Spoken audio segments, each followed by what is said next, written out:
I don't, did you hear that? That's Yeah. weird. Yeah. So I don't, anyway, so, okay. So the way I try to start these is I'll tell you and any viewers we have why I'm talking to you and why I'm here. And then Okay. if you could do the same. So my channel is about trying to change me and change how I see things, and hopefully viewers will find that useful. And one of the ways that I really think would be useful for me is for death to seem more real and more immediate, because I want to make use of my life, my time, and the people I know and my relationships. And you'll have in stories and movies where someone, it's not until they almost die or someone they know dies or something like that, or they have a terminal illness, that they really start making use of their lives. And I'm trying to do that process now rather than waiting for something like that to happen. And Okay. so I looked on YouTube and tried to find people who could make death seem more real. And so then I found the morticians and the death doulas. And so I contacted some that seemed most like people I could imagine talking to, that just I felt comfortable with, that I thought talked in a very straightforward way. And you're one of those people. So that's why I picked you, Kari the Mortician. I forget to announce people's names. So for those who don't know, I'm Julian, you're Kari. Why did you say yes? Because I don't usually say no. Okay. So I like to try to explore every avenue for educating and for helping anyone that wants to know more about the funeral profession, because there's so much misinformation that it's worth even 5-minute conversations to help straighten out the thinking when it comes to funeral directing, and maybe clarify some of the misconceptions and some of the bad press and some of the ill information that is out there. Okay. Well, I'm going to struggle to pack everything I wanted to do into the time that we've got. So Okay. we'll see how it goes. But hopefully there will be a chance for you to do that directly. But if not, certainly indirectly, just by having you on talking about Of course. whatever. I'm going to try roughly in the first half to talk about how you came to do what you do and what it is that you do and why you're still Okay. doing it. So more practical, personal. And then after that, I've got questions that more have to do with the psychological benefits I'm trying to get, where it'll be more me poking around trying to find out what I can learn from you. Okay. So first of all, and I'm going to ask clusters of questions. You don't have to keep them all in mind. It's just to give you a better sense of what that question is trying to achieve. So to Okay. start off, what do you do? How and why did you start? And why are you still doing it? In terms of the YouTube or funeral directing, or Funeral directing, yes. I know a I bit from started, your channel, but I'd like to get it from. yeah, so I started working in a funeral home when I was 16 because I needed a job, and just curiosity grew, but I didn't recognize it as such at the time. I helped do paperwork and greet people for visitations and set up chapel. So it was very nominal what I was doing around the funeral home. And I got brief exposures to some other things, but not a lot. I don't remember even anything to do with prep room or the deceased, really, for the most part in the beginning. It was more the extraneous sides. So that was your first job. Correct. Yep. Why was that your first job? Is it That just was how just it was just how it worked. like I don't see applications for I actually went and talked to a local funeral director some years ago. But that was through a connection through my brother, and because I was already thinking the way I'm talking now, and I sought him out to find out what he did. And then he said, well, actually I could use possibly help, like doing the heavy lifting. And I thought, Right. okay, that would be an interesting experience. And nothing ever came of it. But the point is, there was no sign advertising that he was looking for help. Um, No, there usually isn't often. I mean, people are always looking at funeral homes for extra part-time people or extra removal people, or whatnot, because they're sometimes they get scarce. You either have an abundance or you have too few. It seems like it's never the perfect amount, because people age out of the positions, or they go on, you get a lot of high schoolers that work at the funeral home doing car washing and setting up and different things like that, but then they go off to college and you lose them in that capacity as well. So there's an evolution of people at certain points within the business, and then the funeral directors hopefully will come and just stay, but the rest of the staff will typically revolve a little bit over time and over years. And I went off to college. I got my degree in psychology, and during that process my mom said to try funeral directing, and I did my apprenticeship during the summers, and I was stuck and hooked. So that's kind of where I'm at. And I've worked in the business now. I've been licensed 19 years and um, in different capacities and freelance and in managerial and in full-time and all sorts of different things. And right now I'm freelance and I work doing the YouTube as well. So So what was it initially? You took it just as a job. What was it that made it? Well, first of all, do you think it's unusual that someone would even take it as a job?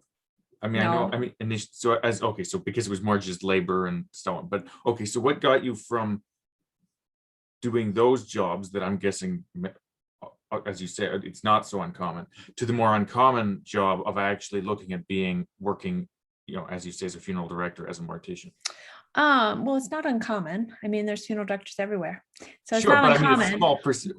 But do you know what I mean? Like, I don't think most people think of doing it. I think even it's Yeah. probably one of the less, I mean, correct me if I'm wrong, but Well, there's 19,000 funeral homes in America, and most of those will have 1 to 10 funeral directors at them. So there's a good chunk of the population that are funeral directors or morticians or work at a funeral home. It's a large staff to make a funeral home run. So to me, I think of other like specialty like brain surgeons. There's far less, I'm guessing, brain surgeons in America than morticians because it's a specialty thing. So I don't think it's as uncommon. I think it's just um, something that doesn't get accolades like maybe other professions do, or it scares people. And so they want to ignore the fact that it exists, but it's there. Everywhere you turn, it's there. It was a natural evolution. I went to school and my mom said, try it because it was so natural to me. And that was it. There was no like, I don't know, nothing, what, no what was shocking moment. what was natural to you? Being at the funeral home and Okay. caring for people and all of it, I guess, in essence. Just all the work was very natural to me to do. Now, when you're working as a student there, as you say, you're not dealing with any, for lack of a better word, bodies, right? You're just dealing with Correct. maintenance. Okay, so and legally you're not allowed to, or you mentioned removals, which is when people are removed from wherever it is that they Correct. ceased. So was that something you helped with at all? I didn't. They had staff for that at the funeral home I was at. So I didn't do removals back when I was younger. That was more when I got into the apprenticeship and such. I transitioned into doing all of it at that point. I guess what I'm trying to figure out is whether you had decided or found out that you were relatively comfortable around dead bodies before you went into mortician school. I mean, I worked there, so I had some comfort level. I mean, it was there. I didn't recognize it as being something I was interested in. I was always comfortable at the funeral home. I was never uncomfortable at the funeral home. It was just there. Okay. So, I mean, yeah. one of because my interest is ultimately sort of psychological, philosophical, a matter of trying to make death more immediate to me.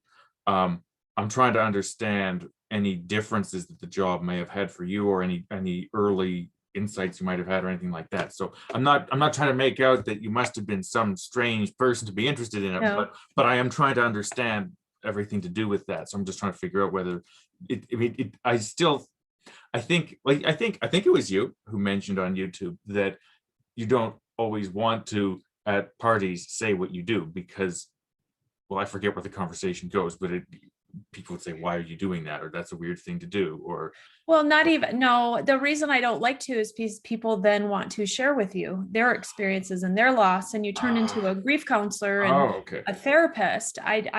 I could care less what people respond to my profession at this point. It's the fact that I end up sitting at a bonfire talking about somebody who lost a baby, or Okay. sitting at the bar trying to just have a nice night, and you end up talking to people that are crying, that, like the 55-year-old farm guy crying over his mom who died 2 weeks before, because they just then feel the need to share with you. And I don't want to do that when I'm trying to relax or be out of my funeral director mode, I guess. Right. Okay. Yeah. So I just went with that. Okay. So I had this impression of what a funeral director was, and I'm pretty sure it's pretty wrong, but Okay. but that's fine. That, I mean, that's why I'm talking to you partly. So this is, I've been to maybe a few memorials and one or two funerals, not a lot. And I actually Okay. think I'm pretty fortunate at this point. But I did not get a whole lot out of the more funeral side of it. And what I felt was, and this could have just been me, but it felt very artificial to me. Like, to me, death is one of the cases where you're being forced to be potentially very real and honest and feel things, and it's a big real thing. And I felt like there was too much surrounding it that was trying just not to be upset and put on a brave face. And then Okay. to add to that, this has nothing to do with the funeral directors or you. I'm just saying what my impression was. And adding to that was the idea of presenting a body in an unnatural way, like trying to make it, to dress it up. Not that I necessarily would suggest that people gather around one that was in a more natural state. But so I had this impression that a funeral director was doing something artificial. And listening to you and other funeral directors, morticians, and embalmers, that is not at all, does not seem to be the way you view it. And there's an element of, you refer to caring for people who are dead. Correct. So is there anything you can add to improve on that perspective I had? Well, it would depend. I mean, I don't know what about it you felt was artificial. I mean, what about it was artificial to you? Um, the idea of dressing somebody up with makeup and chemicals to make them seem more, sort of more alive, but it doesn't entirely work. And it felt invasive to me. So let me ask you then, if you had gone in and you saw somebody in the casket and their stomach was all bloated and their face was purple and blotchy and they had stuff running out of their nose and they were still in the hospital gown that they were in, how would you feel about that scenario? I would probably think it was inappropriate to have it at a funeral home. Um, But uh, that's where the dead are. no, I know, So I know. yeah. Again, So as I said, devil's advocate, yeah. what would you think of that then? Well, and that's a question. I mean, that's like, I'm not making an argument. I don't have an argument. I'm trying to understand my feelings, and it does seem horrific from what you described, obviously, but that's also real. Um, so I don't know. I don't know what I would want. But I guess, yeah, I don't know where to head with that. But from your point of view, what's the experience like of preparing? Because that's a big part of your job, am I right? Is you're preparing someone to be viewed, and obviously, Yeah. I mean, maybe it's a that's small portion, I would say, okay. of the job if you do the full spectrum of the front of the house and back of the house type stuff. I mean, the majority of what we do is care for the living.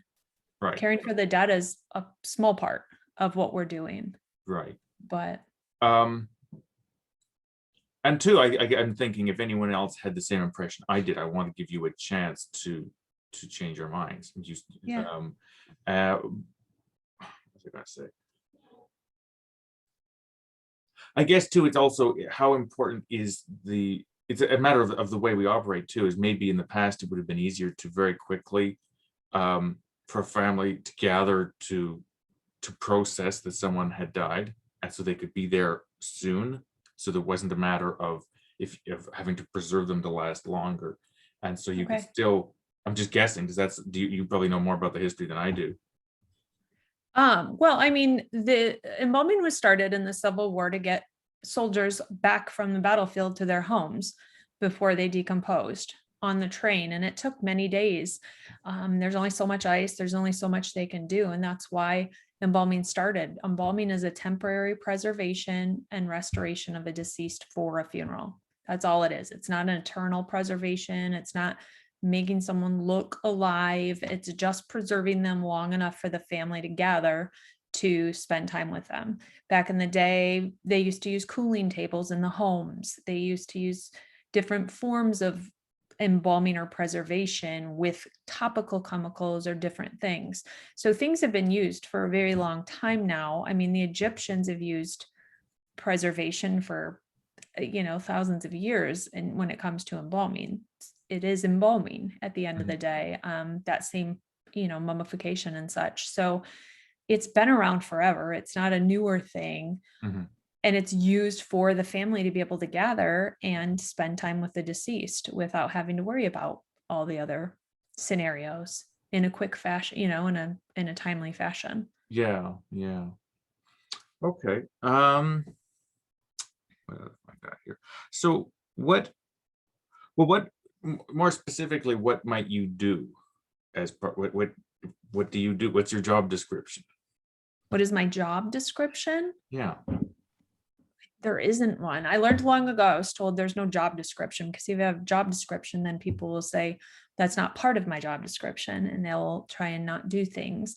I do anything I need to around the funeral home to care for a deceased and to care for the family. So I might meet with families, do paperwork, make a million phone calls, um, removals, embalming, get somebody ready just for a direct cremation identification view. You might have to wash cars. You might have to run to the post office. I mean, there's a million little nuances of what a funeral director does that nobody even realizes they do behind the scenes to make things happen. Okay. So how about if I was to come to you to make arrangements for myself, I don't know how common that is. Mhm. What would be the things that we go through, sorts of things we go through? I would try and find out what you were trying to accomplish by doing it ahead. If you were thinking of funding, if you just wanted to get down some basic information, we would gather information for a death certificate and for an obituary. You would select merchandise and plan out what kind of services you wanted. I mean, your family can change it afterwards in most states, but you can at least get down kind of what your thoughts and wishes are. And we would make a plan for that, go over costs, pick out casket, urn, vault, whatever it was that was required or, wanted. And then you would walk away having a plan, and we would have a file started with your basic information. If you wanted to fund, we could then fund that funeral ahead of time, and that money would be put with a third party for that money to be there and to grow. And then if you moved across the country, your money would still be there. You would just tap into it through a different funeral home. Okay. And is a you do what is the scope of what services you can offer in terms of, obviously one can have a funeral at a funeral home. If you one has something other like a celebration of life, so on and so on, are those usually done separately by the family or something like that, or do you do those as well? Or Do you mean memorial services, I like guess after so, yeah. cremation? Yeah, I mean, we have space, and so they can do them at our place. We can do them somewhere else. We can go to a park. We can go anywhere. They can involve us or not involve us. That's up to them. Sometimes it's a cost issue. It really just depends on their want and need, and if they have the capability and the manpower or woman power to facilitate what they want to do, or if they need to hire us to come in to do some of that. Okay, so what I'm wondering is if I can see how, and I'm working with somewhat approximate, even though I've watched your channel a fair bit, it's still somewhat approximate understanding of the whole process. So correct me if something's just outright wrong. But I obviously, when I've been to a funeral home, it was for a very small, I guess you'd call it a funeral service. And there was the casket there, and people got up and they said things and so on. But if it was an event somewhere else and there was no, it was maybe it was weeks, months after, right? It was just, Mhm. it was entirely the deceased wasn't there. Would you normally, do you still have you been asked to arrange those kinds of events, which can be quite extensive? Is that something Of you, course, okay, of course. And it's up to the family. I would say about, 50% of the time. I mean, they'll want us there. It just depends on their church and the church's capabilities and, everything. So it just really depends on the family, but it's about, I would say about 50% of the time. okay. Okay, so let's skip ahead and let's say that I've died now. Okay. Um, so then just can you just walk me through what might happen from that point? We would come get your body from wherever Mhm, you were and mhm. bring you to the funeral home and depending if you were going to be embalmed or not, we would embalm, we would meet with your family, we would make the arrangements and plan everything out. And then depending what their arrangements were, I mean, there's 20 different paths we could go down, but I mean, if it's at a church, we've got to call the church. If it's cremation, we've got to get all the paperwork for the cremation done.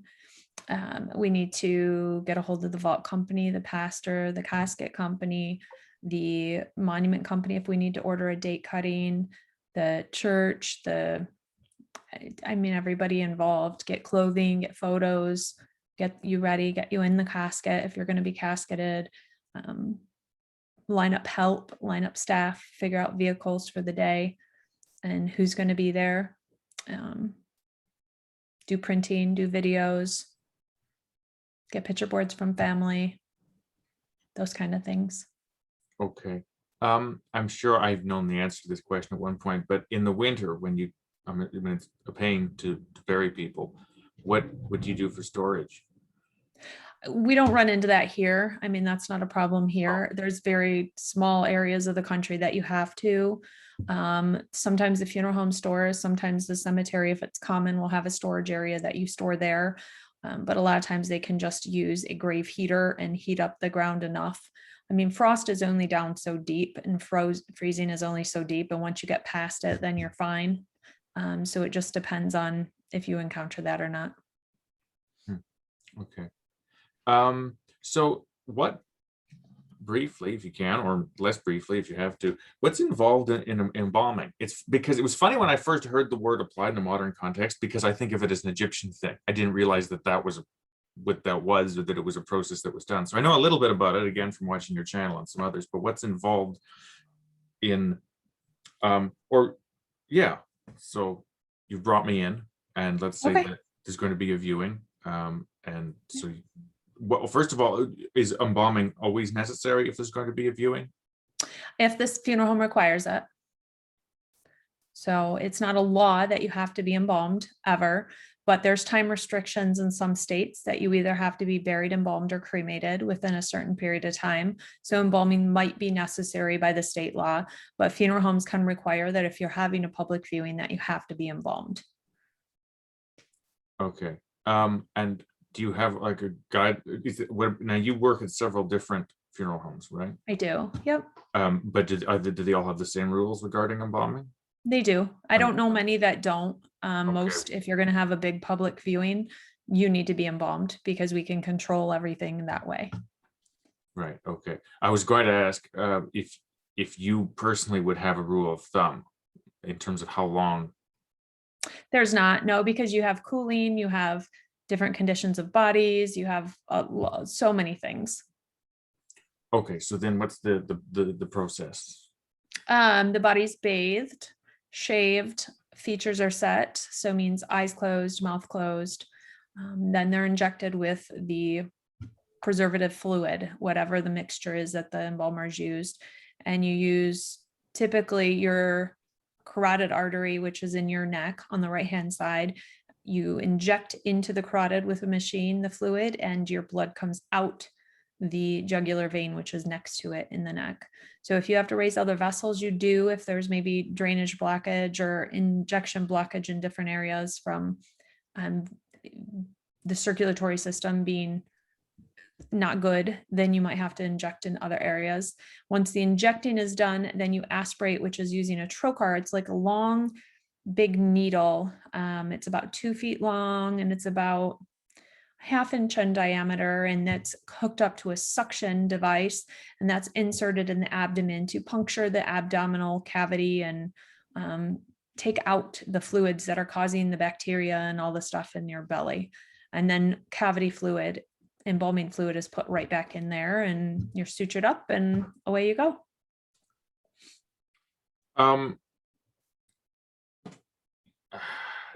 When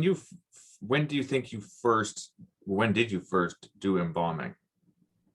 When did I? Yeah. It would have been 1999-ish. I meant more like in your career, or how old were you, or it was in school? Do you do that, or? No, you do, but I did it when I did my apprenticeship before school. So, I mean, I was 99, I was like 20 years old, 19, 20 years old, probably 19. I was 19 years old. Um, so can you apprentice, or at least then, could you apprentice just by showing up at a funeral home, or was there, how did that work? Every state has different licensure and apprentice rules. Sometimes So for it's you, one license, sometimes it's two. In Michigan, it's a dual license. So you're either all or nothing. So I'm an embalmer and a funeral director in one. And in Michigan, I could do my apprenticeship before school. And because I had a bachelor's degree, it was only a 6 months apprenticeship. And I was able to divide it over 2 summers. So after my junior year of college, I did half. And after my senior year, I did the rest before I went to mortuary school. okay. I guess I'm wondering, how much is it an academic um, qualification? How much is it a practical one? It's all practical. I mean, it's all Oh, hands-on. You're not studying schooling while you're doing your apprenticeship. I mean, okay. you have to participate in so many activities, essentially, or tasks during your apprenticeship over the course of a period of time, and Okay. log them and turn them in. So it is very much a trade in that sense then. Correct. It's a But- trade. It is a trade profession. It's not a academic per se profession. It's more of a trade business. Okay. Well, that makes it more appealing to me, personally. Um, okay, so what I was wondering about why I asked when you first did it is, I'm wondering, like, when I did not, it may seem like a small thing to you, but the idea of injecting a body with fluids has some degree of discomfort to me, but the idea of this great needle you're describing is more horrific to me. So I'm just wondering what that was like when you first went through, did these sorts of things. I mean, the injection was no big deal. I didn't know about aspirating until the first time I watched an embalming. So that was just something new to me. It was interesting. I've never been grossed out by any of it. So it just isn't, I'm intrigued and I'm curious and I'm inquisitive about it because it's the human body and it's what we do to it. I mean, it's to me, it's like, it's no more invasive than, well, going back to brain surgery, than brain surgery. You're opening a head and you're pulling out and you're doing all this stuff and you've got drills and you've got machines and you've got robots and everything. To me, that's highly invasive, or some of these surgeries. So it's one entry, it's one, device that we're using, or instrument. So to me, it's not very invasive in comparison to so many things that people do and experience. If I was talking to a brain surgeon, I Mhm. would want to ask how they felt, even more so since the person is they talk to them and they're going to hopefully talk to them again, and they are alive.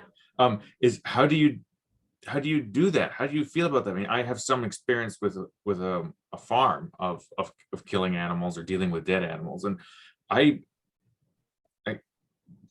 I'm not, I don't mean to imply anything by this, but I don't, it's not like a dead body's just nothing. It's still something. I still feel obligated to be careful with it to a certain degree. So Yeah. that's what I'm just trying to understand, is even if you're, it's or interesting to me and perhaps impressive that you didn't find anything about it disgusting, but even beyond that, just as far as feeling like it's indecent, to, that's certainly something, like plucking a chicken. I feel kind of embarrassed sometimes, honestly. So that's what I'm wondering about. Yeah. No, I mean, it's a simple act and it's not like we're stabbing the person, we're puncturing to remove fluids. It's not like we're doing damage that's not necessary per se for the act of embalming. If we skipped the aspirating, the rest would be pointless, Right. because the It would be a aspiration is disaster. what needs to happen, because that's where the bacteria and the bad stuff is. So it would be pointless if we didn't do that. So more broadly then, I have a theory here, but it might be wrong. You talk about caring for a body, and partly I suppose it's useful to use that language because you have to use some language in it, and it seems like a good choice of words, but also I think it is, as best I can tell, you mean it. And I'm wondering if that's partly how you, or perhaps a brain surgeon, deals with it. Is that, to me, like, I imagine if I was doing, as a nurse was giving someone a needle or doing some incision, like, It just, even if an animal's dead, I almost feel like I'm hurting it. And I'm just wondering if there's a way of viewing what you're doing as caring, as that perhaps is a different perspective from what I would have. I mean, that's what we're doing. I can't convince somebody that what I'm doing is different than how they perceive it. I mean, it's perception is perception. I mean, I'm caring for a deceased. They're with me. Nobody else is taking care of them but me. So there's nothing but the word caring for that I could call what it is I do when I have a deceased in my care. We're not destructing them. We're not dropping them. We're not treating them in a bad way. I talk to them a lot of the times just because, but they are dead. Mhm. And that's the thing. If you've never been around dead bodies, you can't understand the mentality of knowing that people are dead. You have to be around dead bodies repetitiously at a certain degree to allow yourself to understand that the person is absent from that body. And so it takes a little while being around dead bodies to understand that there are just a body. The Mhm. person that was inside of them is not in them anymore, and they are just the shell. So you care for the shell of the person, but they're not feeling, they're not thinking, they're not there. And you can't make somebody else understand that without them being around and doing the mental work that it takes to get into that same space. Yeah, I do wonder how therapeutic it would be, well, for me or for anyone, but on this channel I talk about me, to work, whether it's at a funeral home or something. As I say, I did actually leave my number with the local funeral home, thinking that it would improve me basically to have that experience, although it would likely traumatize me as well, in some, to use the word lightly. So is there anything, we seem to be moving into the various ways that what do you suppose I might learn hypothetically, or a person might learn from being more involved in the process, whether or not it's a job, just more involved in the process? Because I guess another thing that I should mention that I've learned from your channel, as well as the channel Ask a Mortician, is that you can actually be, that is me as a client, can be involved in the process of helping you prepare a body for wherever it's heading next, if it's Right. someone I'm related to, of course. So what might I learn if I was more involved in the process? You've mentioned something already about, and it is something that I have a sense of, but I'm sure I can have more of, is the idea that the person's gone. I've Right. only had the opportunity to interact with one dead family member, so I have some experience from that. And indeed, I don't recall thinking we better hang on to this body for a while in case they wake up. That was not a concern. Yeah. Although I do sometimes feel that way about farm animals for some reason. Mhm. So yeah, is there anything you think that would be beneficial, like as an experience from being more involved and from death being more a part of our regular lives? I mean, it depends what part you help with, but right now we're a society that is in some ways gearing towards this direct disposal of a deceased, where, okay, now that grandma's dead, she's gross. They can pick her up, they can cremate her. We're not doing anything and she can go in a closet. How is that honoring grandma's life? How is that honoring anybody in the family? How is that honoring who she was within your family structure? It's not. So you have this disposition, move on mentality that's happening. So if people would actually be part of the process more, then there'd be a healthier mental stages that people would go through when it comes to somebody leaving the family unit through death. And it's not happening in a lot of capacities, but I think a lot of people understood last year when COVID was happening that they were not able to have funerals, they were not able to do anything, they were not able to gather. It was kind of like, oh, wait, we do want to do that stuff. And we do want to kind of be part of things, and we do want to gather with our friends and get a hug when grandma dies. So a lot of things I think came to light in a good way in the last year because of that. But being hands-on allows people to accept and understand that a death has occurred. Psychologically, we were not created to understand death. We just physically were not, because it's a concept you can't embrace when you can't understand the whole, and there's no way to understand the whole. So being part of it, though, more so than not, allows us to understand as much of the spectrum as we can. It also allows people to see what funeral directors do and maybe appreciate their work a little more in the big picture. So some of that, I would say. Mhm. I have or was going to ask you how it had changed you. Now I know that could be difficult when you've been doing it your whole life almost, Yeah, but there's no way to think of before doing what I do. There's no concept of any mentality before that, because it's been my life for so many years. which is really interesting. Do you get that? I have this feeling that people who are involved with this would apply to all kinds of things, I'm sure, but who are involved with death, whether it's as a doula or a death doula, I should mention to those who may not know that that's someone who it's sort of like a non-medical nurse almost to some degree, along with other functions, right? Like it's someone who actually helps with someone who is dying, make them comfortable, calm them, interacts with the family, and so on. But Right. is that it seems like it's almost I don't know if I want to say a lifestyle, but it affects everything in some ways, especially because there's an on-call nature to both lines of work, I think. Correct. It's not a 9 to 5 punch a clock position really ever. I mean, you're living and breathing your work all the time, essentially, because there's no time limits, there's no holidays, there's no weekends when it comes to death. It is a 24/7, 365 thing that happens, and nobody can plan, nobody can predict. It is what it is. So as funeral directors, depending on schedule and stuff, you just are on call and you are living it, and your family is living it. It's not just you choosing the profession. Your significant other, your children, everybody is affected by that, the nature of the business, because you're going to miss things and you're going to be on call. That's the same with a lot of professions, true. But it's definitely, you get used to trying to go to a movie when you're on call and then having to leave early, or going to dinner and then having to leave, or take phone calls in the middle of dinner, whatever the scenario, it definitely affects it.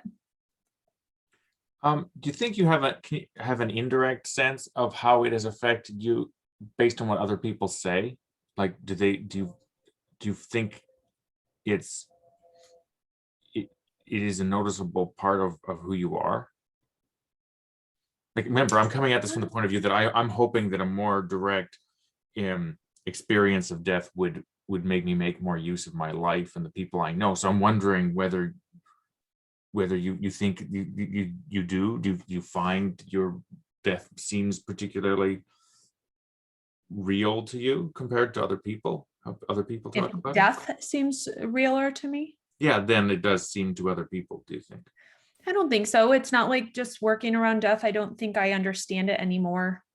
There's no rationale with who's going to die, who's not going to die, why that person, why this person, why did they get in the car accident and not the other person. I don't think we can ever understand. I don't know with certainty 100% what happens after this life.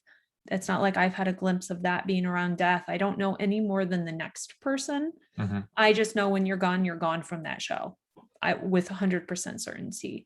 So it's the beliefs you have and your faith and your religion or whatever else that gives you the peace into the next phase after. So whether you believe in something or don't believe in something, that's everyone's personal choice Mhm. and Mhm. thoughts. But I think faith maybe helps some funeral directors get through and understand, have peace with a lot of what they do and with some of the deaths. But I can't speak for everybody, obviously. Mhm. Yeah, well, when I was talking to this other funeral director, I had asked him if he thought it had affected how he viewed life, and I don't remember how long he'd been working at the job, um, but he said that it did make him view life as something that could end at any moment. So whether it was Mhm. himself or other people, that he did make more use of it, which Yeah. which is kind of what I want. Um, but maybe conversely, if you grow up with it, you don't view it that way. I don't know. I'm wondering whether, have you, from talking to other funeral directors or other people involved in that sort of work, have they seemed to be, do you think, do they have more of a sense of wanting to make every minute count, or anything like that, or is it all different? No, I would say, like, thinking of certain people at this point, it's almost the opposite. Like, screw it, we're gonna die. Let's just go for it. Let's drink heavily. Let's do whatever. Let's just live, because you can't live cautiously and predict. So maybe they do embrace life in that Hmm. aspect, or y- your time's already written in my perspective ahead. So it is what it is.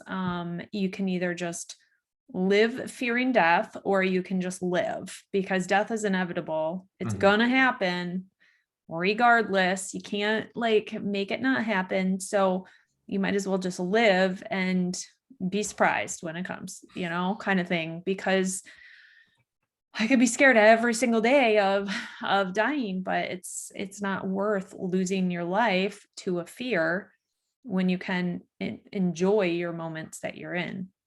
Hmm. Hmm. Well, that's the thing, is I kind of think it might help put various things in perspective, to have more of a sense of it. And it might very well be, I'm not going to worry about this or that. Um, do you have any anecdotes that stand out as either, I've got here, good, bad, ugly, funny, transformative. So like anything that you'd feel like Mm. talking about. Um, Because it is out of the normal realm for, I think, a lot of people. It it's it, it might sound a bit crude, but can make a good story. Like it's can make things look different. It can be surprising, all sorts of things. Anyway, um, yeah. So does anything stand out in any way? in terms of what? In terms of something that happened that was, um like, okay, let's put it this way. What would be a good um experience that you've had? Because I can imagine someone thinking, well, what would be a good experience? It sounds awful, or it sounds depressing, or maybe you just get numb to everything. But from what I've seen on your channel, I think there would be experiences you've had that were particularly good. And whether you want to say anything specific, or just in general, like what sorts of things I what I makes mean, you I glad to do what you do? Why do you do what you do still? That was actually. every day I go to work, I have a good experience. I mean, there's no every single day I come out meeting with families and I say, I love that family. I get to hear stories about people's lives all the time. Lives that are forgotten, lives that have been lived so long ago. I mean, 106-year-old people that nobody appreciates what they went through 50 years ago, let alone 80 years ago of their life. People only focus on the last 10 years of people's lives usually. It's really sad, but they do, because that's when most people around them knew them and knew who they were. They don't know them when they were younger. They don't know what they were like in their 20s and their 30s and that middle years where they were raising kids. Like, were they anything but a mom? Who knows? Because nobody really knows that phase of their life except the person who died. So it's appreciating the lives of the people I get to care for and knowing them and knowing who they were. And funerals get good, warm and fuzzies. If you have a good funeral, it's a one-time thing. So if you do it well, then it's a good thing. So I have good moments every day I'm at work in some capacity or another. A body that turns out really good when I didn't think it might, or anything. There's always good moments because we bring so many good moments to other people. It's interesting you say that, because I could imagine someone thinking that you'd have clients that you could never please because they'd always be sad. Um, so what am I Yeah, missing no, from that? because it's not just all sadness. I mean, it is sad, but there's so much joy that you got to know this person and love them. It's not like there's just this horrid depression for the whole time I'm with them. I laugh a lot with families. I have great conversations with them. It's not, if you've never been in a funeral home, when it's not a funeral, you're viewing a very small, like 4% fraction of what happens at a funeral home and what happens with a funeral director.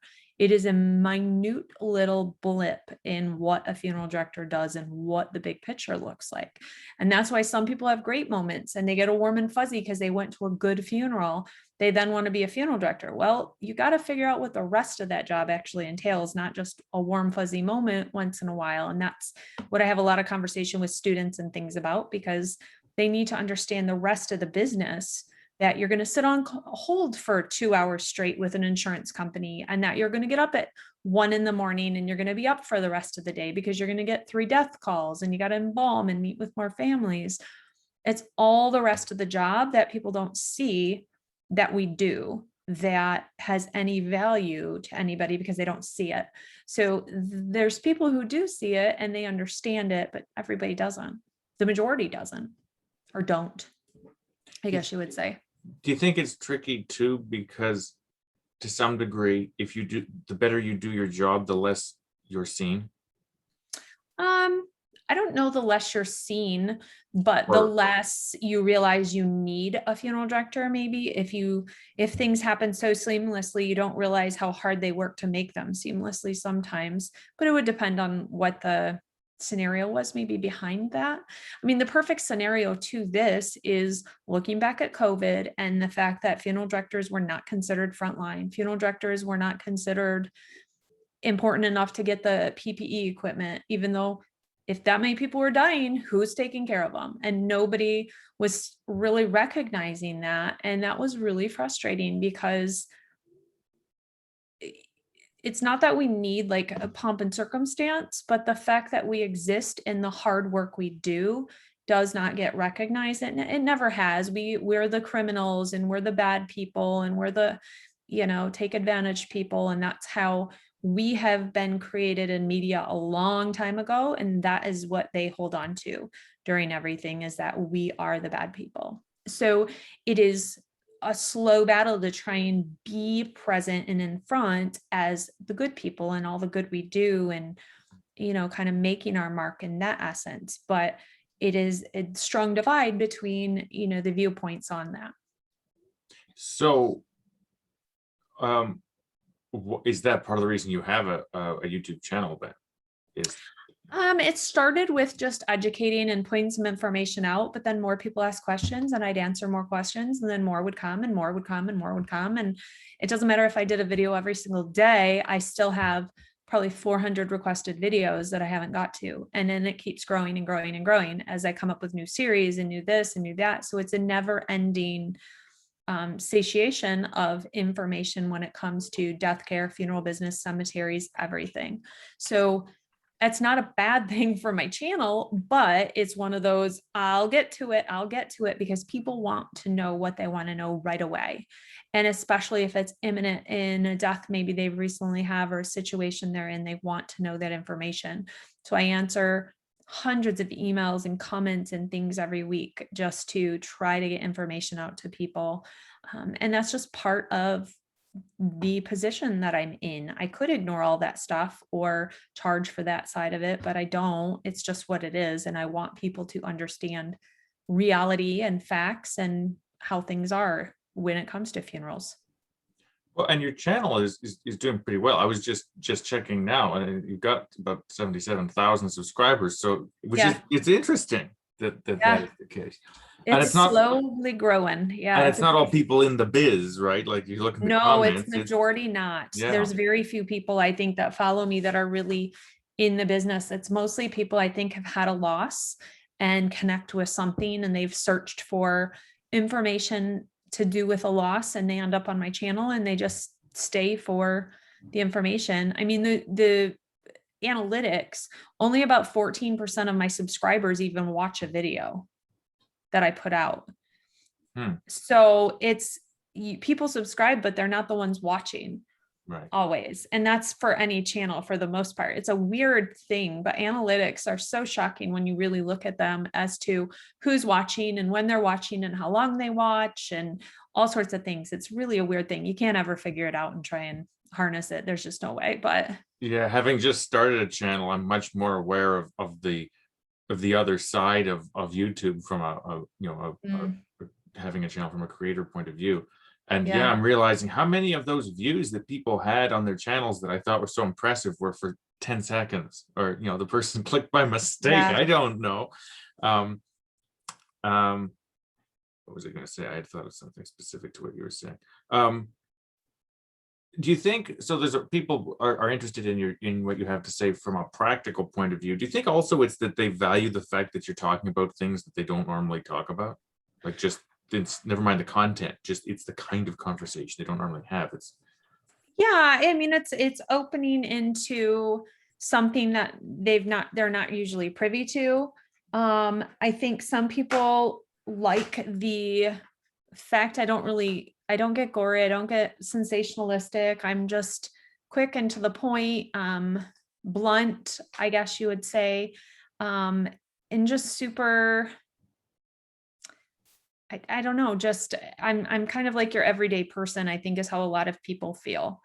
mm, And the way I am on videos, the way I am in real life, I don't create any persona really at mhm, all. And so I think a lot of people feel like they really know me and that they could sit and just have a conversation with me about whatever.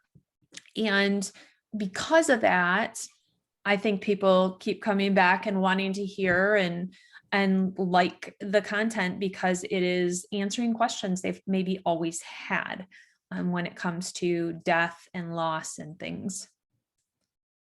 mhm. Yeah, well, certainly. I mean, that's I thought it would be, I would like to have you on my channel because you seem direct, but not, as you say, not crude, or I mean, Yeah, sometimes there's a place for that, but it's not generally. Um, yeah. and yeah, well, I'm just trying to figure out. I've only got a little bit of time left here, so how to make use of the rest of it. Um,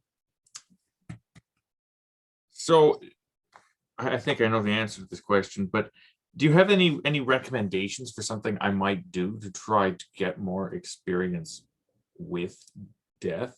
I mean, or do you think I'm looking in the wrong place for what I'm trying to do? Like, I'm trying to appreciate I life. mean, if you're trying to appreciate life, you just want to shock yourself. It sounds like as what you want almost like jump out of a plane, experience thrill seeking type things where, okay, you could die during it, but yet you're not going to, you're going to live. I don't think looking at dead people is going to bring you any finality to how you feel about wanting to embrace life.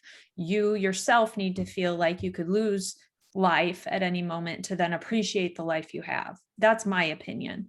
I don't think being around the funeral home is going to make you appreciate life more. Hmm, that's interesting. I guess if I want to appreciate other people, then I could have them jump out of the airplane, and then Well, I'd that could appreciate the be. fact that they survived. That could be. And if they don't, so be it. That And I'll is get what the it's meant to experience be. of death. Yeah. But yeah, I mean, you can't reteach yourself or teach yourself any of that really. It is kind of just what it is. Um, and I think the reason most people appreciate greatly their life is because they've had some near death experience or they've had something happen in their own life that makes them just appreciate and have this special new zest or something. But you either get busy living or get busy dying, as they said on Shawshank. And it's very true. Hmm, hmm. Well, that's interesting. I did not expect exactly that answer. I do wonder, though. I mean, I do learn a lot from my experiences, so it may be that um, you may be tougher than me. So if I was in that position, it might affect me more. I don't know. I'm just guessing. And everybody says, oh, if I did this, I couldn't handle it. I'm so emotional. Well, I'm an emotional person. I cry all the time. It doesn't mean that I'm like some hard-edged, heartless to work in a Yeah, I funeral don't business. mean that. No, I know you don't mean that, but I'm just saying that's what people are like, oh, I couldn't do it ever, blah, blah, blah. you don't know until you're doing it, Mhm. unless you've been in the position to try or to do, there's no way to know. And I think Mhm. that's one of the big things is you can't really judge another situation until you're in it, or understand what your emotional sense is going to be until you're in it. Like, I don't know how I'm going to feel when my dad dies until my dad dies. I know I'm going to be sad, but I don't know if I'm going to be inconsolable or if I'm going to be completely together and it'll affect me later. Like, there's no way to know until you've done it and in it and are feeling it. You can't prepare for that kind of stuff at all. Mhm. Um, because your loss is going to be different than my loss. And so you can't really know how any of it's going to be.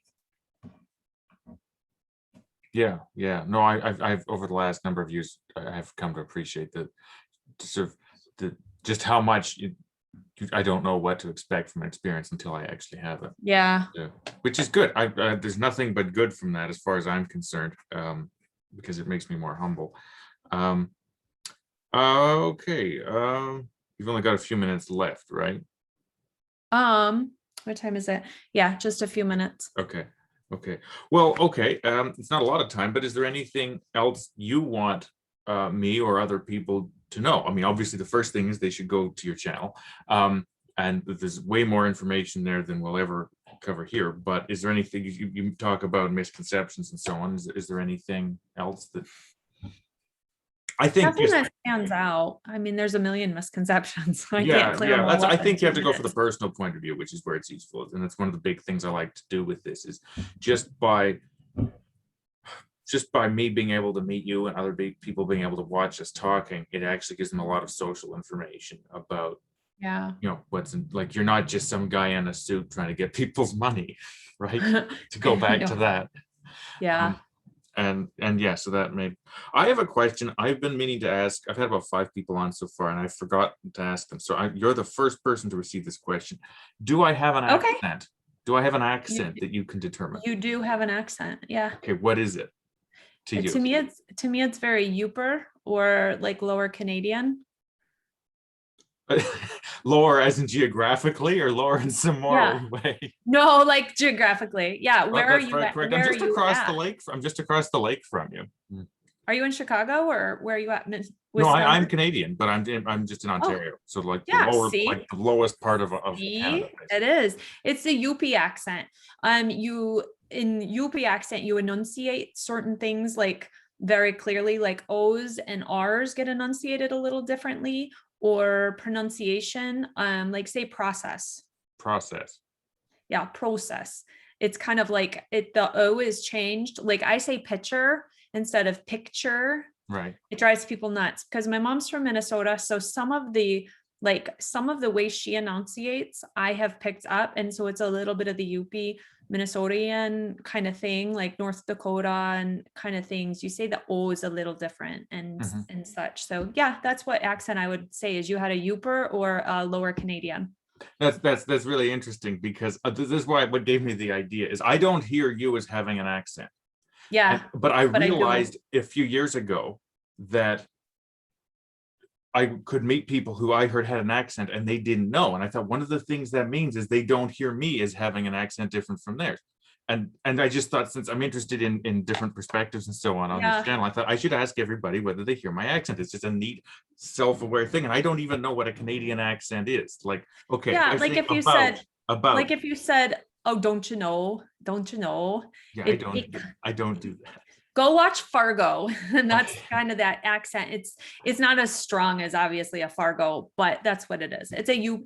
I would call it more of a UP accent, which is a Youper, which is the Upper Michigan, because we're so far. It's so far up and into, and we're trolls because we're under the bridge down here in Lower Michigan is what we are. We're trolls and they're Youpers. Okay. Okay. So if I say about, does it sound like I'm saying a boot? No, you're good with about. About is normal. Okay, and the other ones I say garage, but Garage. It almost sounds like you're gonna say garroted, like you got garroted. okay, as a, You how would you say it? accent the A and the R a little different. It's the R's and the O's that are just different Okay, for some the reason. O's is a good point. Yeah, I have heard, definitely I'll meet people here or Americans that say like two, whereas no, what am I thinking of? Never mind, I can't think of it at the moment, and you're running out of time. But anyways, it's yes, okay, so that's it. How would you say garage then? Garage. But you go to the garage, like and Okay, I'm so okay, that's it. So emphasis, and It's I more can of an imagine I might not pay attention to him. Okay. yeah, mine is more of a U, like an Garage, just a Trying to think garage. something else I say. Somebody pointed it out in a video I did, and I can't remember what the word was. And they were like, "What did you just say?" And I was like, "How did I say it different?" But then when I listened to it, I was like, "Oh, yep, I did. It was something in the prep room, not water, but something I said, and they pointed out how I said it differently. And I never thought I had an accent until I met someone from Iowa.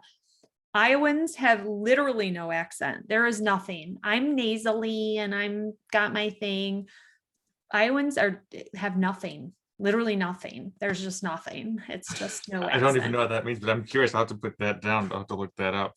You have to talk to somebody from Iowa and I realized that in mortuary school, because we had people from all different, like South Ohio accents, West Virginia, all over the place. And they're all very different. Even 30 minutes apart down in lower West Virginia, Ohio are very different accents. And then we had a friend from Iowa and he had nothing. There was just nothing. So there's very different accents, even within, 20, 30 minutes of each other in certain parts. That's crazy. Kentucky, met with a family from Kentucky the other day and he had a Kentuckian accent. It was so cute. So yeah, it's fun. Accents are fun. Well, so far it seems like everyone I want to talk to is except for a few people who are in the UK, are all in the States. So I have a great opportunity to sample the accents and find out what they think of mine. So I'm glad I finally remembered to ask that question. Nice. It'd be the most important Okay. question. Good. Okay. I would be keen to have you back sometime. I now know that I'm probably barking up the wrong tree when I'm I think I can still learn something. I really do. But if you're interested in coming back on, I definitely be happy to have you. Sure thing. Yeah, that's good. I'm sure I'll stop talking because I don't know when to stop talking. I'll put all your information. You've got a YouTube channel. Do you have anything else you want me to put in the description? No, that's good. Okay, I'll email you a summary of how I'll describe you, and you can let me know if it's good. And yeah, thank you very much. I hope to talk to you later. Thanks, Julian. Yep.